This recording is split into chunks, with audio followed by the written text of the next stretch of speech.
Buen día, nuestro grupo está conformado por Paula, Laura, Vanessa, Juliana y quien les habla Camila. Nosotros les venimos a hablar sobre el transporte de sustancias a través de la membrana, específicamente el transporte activo, la bomba polipotásica, endocitosis y sus partes, y exocitosis y sus partes. El transporte activo es el movimiento de moléculas en contra de su gradiente de concentración, utilizando proteínas transportadoras especializadas y energía en forma de trifosfato de adenosina. Este tipo de transporte a través de la membrana es vital para el funcionamiento de las células. Gracias a este mecanismo, las células pueden mover moléculas e iones a través de las membranas celulares en contra de su gradiente. El transporte activo también permite llevar a cabo diferentes procesos. Entre los más importantes encontramos 4. 1. Absorción de nutrientes esenciales, en algunos casos aminoácidos y glucosa.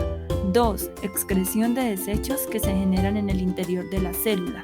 3. Mantenimiento del equilibrio químico, lo cual es esencial para que la célula sobreviva.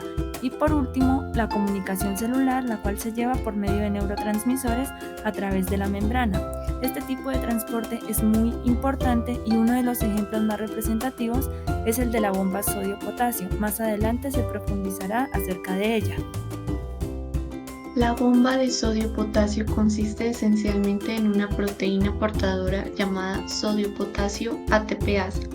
En cada ciclo, esta bomba altera su forma para extraer 3 iones de sodio e introducir 2 iones de potasio en la célula. La bomba de sodio-potasio es una bomba electrogénica ya que genera un desequilibrio eléctrico a través de la membrana y contribuye al potencial de membrana. La importancia de esta bomba radica en que también es clave en la actividad cardíaca y desempeña un papel fundamental en la capacidad para absorber un número considerable de nutrientes o de excretar productos de desecho de los riñones y regular el balance de agua en las células. Existen 2 tipos de vesículas de transporte, endocitosis y exocitosis. Ambos procesos son de transporte activo y requieren de energía. A continuación se dará a conocer más a detalle cada una de las vesículas de transporte antes mencionadas. La endocitosis se puede dividir de manera muy general en 2 categorías. Una de estas es la endocitosis a granel y endocitosis mediada por receptores. La endocitosis a granel consiste en la captación de líquidos extracelulares que la superficie de la membrana no reconoce. Cualquier molécula grande o pequeña incluida en el líquido también penetra en la célula. Esta endocitosis se puede visualizar añadiendo sustancias al medio de cultivo, como el colorante amarillo, luciferina o la enzima peroxidasa de rábano silvestre, que son captadas por las células de manera inespecífica. La endocitosis a granel puede ocurrir de manera continua en muchos tipos de células y su función primaria puede centrarse en la recuperación de membrana plasmática, luego de periodos de secreción o durante el ingreso de líquido extracelular. Endocitosis mediada por receptor es una actividad característica de la membrana citoplasmática de las células eucariotas. Se han encontrado más de 20 receptores diferentes que se introducen de forma selectiva por esta ruta. Varios estudios indican que las células también poseen vías de endocitosis independientes de clatrina. El material captado por endocitosis de ordinario se descarga en una red de túbulos y vesículas que en conjunto se conocen como endosomas. Los endosomas además se dividen en 2 compartimientos: las endosomas tempranas, típicamente localizados cerca de la región periférica de la célula, y las endosomas tardías, que de ordinario se localizan en alguna parte más interior de la célula, más cerca del núcleo. Las endosomas tempranas y tardíos se pueden distinguir entre sí según sus propiedades, como su densidad flotante, que permite aislarlos en fracciones diferentes en un gradiente de densidad, pH y contenido enzimático. Los materiales captados por endocitosis en la superficie de la célula primero se transportan a los compartimientos endosómicos tempranos, que se cree que actúan como un área de clasificación. Algunos materiales que penetran a los endosomas tempranos son enviados a las endosomas tardías. Otros retornan a la membrana plasmática e incluso algunas sustancias pueden ser enviadas hacia el complejo de Golgi. Se cree que las endosomas tardías reciben enzimas lisosómicas sintetizadas en el RER y clasificadas en la RTG, además de recibir el material de las endosomas tempranas.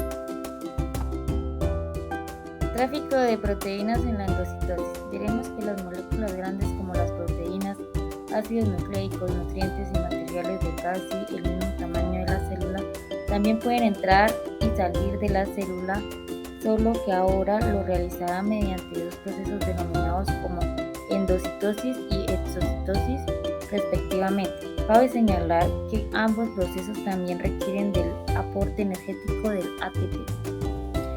En la fagocitosis, una célula engloba a una partícula envolviéndola con sus pseudópodos que se extienden alrededor de ella y empaquetando dentro de una bolsa delimitada por una membrana suficientemente grande como para ser clasificada como vacuola. La partícula es dirigida después de que la vacuola se fusiona con un lisosoma que contiene enzimas hidrolíticas. En la pinocitosis, la célula engloba gotitas de líquido extracelular dentro de minúsculas vesículas. No es el líquido en sí mismo lo que requiere la célula, sino las moléculas disueltas en gotitas, como cualquier soluto, y en realidad todos los que se encuentran en las gotitas son incorporados dentro de la célula. La pinocitosis no es específica con respecto a las sustancias que transportan. La exocitosis es el proceso mediante el cual una célula dirige el contenido de las vesículas secretarias al espacio extracelular. La exocitosis se encuentra en la base de procesos filogénicos fundamentales como la neurotransmisiones y las segregaciones de hormonas, proceso por el cual la célula expulsa al exterior partículas o moléculas grandes a través de sus membranas que se puede encontrar. En las también tenemos que tener en cuenta que grandes cantidades de proteínas existen dos tipos de acumulan, exocitosis. en primer lugar, en el interior de un saco recubierto por una membrana entre el aparato de Golgi. Este se mueve hacia que la posee superficie de todas la las célula, células en donde su membrana otras, se une y con la membrana celular que está y descargan presente sus en contenidos las células hacia el exterior. secretorias. La célula que tapizan nuestros intestinos Tenemos que tener en cuenta que sintetizan pequeñas existen dos gotitas tipos de grasa exocitosis. y luego, Exocitosis por exocitosis, positiva y las descarga regulada. fuera de la célula. La exocitosis Puede ocurrir que alguna de las pequeñas constitutiva que vacuolas posee o todas las estas células realmente otra, capturados, y la regulada que está presente en las células capturando secretorias. materiales por endocitosis, Bueno, también tenemos que tener en sino cuenta que a lo mejor existen dos descargando tipos de materiales por exocitosis. La exocitosis exocitosis, constitutiva ya y que la exocitosis incluye regulada. el tráfico La exocitosis intracelular, constitutiva el acople y que la posee función todas las de las células vesículas con la otras, membrana y plasmática. la regulada que está Usualmente este presente mecanismo en las células es mediado por secretorias. distintos estímulos, aunque en la mayoría de las células también tenemos la que tener en cuenta que liberación de las vacuolas existen dos es tipos causada de exocitosis. por el La aumento exocitosis el aumento constitutiva y la intracelular exocitosis del calcio. regulada. La exocitosis comprende distintas fases como la traslación de la vesícula desde el aparato de Golgi hasta la membrana plasmática. Tenemos que tener en cuenta que la exocitosis más que todo siempre va a haber en la membrana plasmática y en el aparato de Golgi, que es conllevado a cilindro. Identifica la zona activa en la membrana plasmática, el acople de la vesícula de la zona activa de la membrana, proceso conocido como Bronchium, la preparación y la activación de las vesículas, denominado priming. La función de las vesículas con la membrana celular, finalmente la liberación del contenido vesicular al medio extracelular. A lo que queremos llegar es que la exocitosis no es del todo disfuncional, sino que se encuentra altamente regulada por los distintos complejos proteicos que conlleva.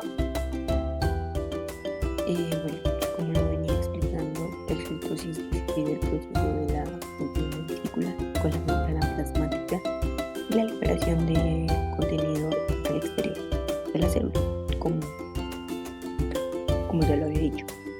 La endocitosis se produce cuando una célula produce sustancias para exportar, tal como una proteína, o cuando la célula se deshace de un desecho o de una toxina que contiene.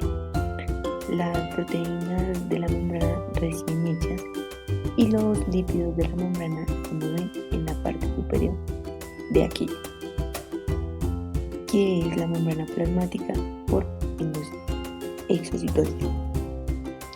Para un análisis detallado de la secreción celular, los materiales que salen pueden ser desechos o secreciones útiles llevados a la membrana celular por el aparato de Golgi. Y como lo había dicho, empezando, la vesícula de su secreción se mueve hacia la membrana celular y se funde con la membrana, que en este caso se rompe en este sitio, liberando el contenido de la vesícula, como lo podemos notar en la imagen. Por ella, por último, tenemos que tener en cuenta que existen dos tipos de exocitosis: la exocitosis constitutiva y la exocitosis regular. La exocitosis constitutiva, que posee todas las células, es la que posee todas las células, y la regulada, que está presente en las células secretorias solamente.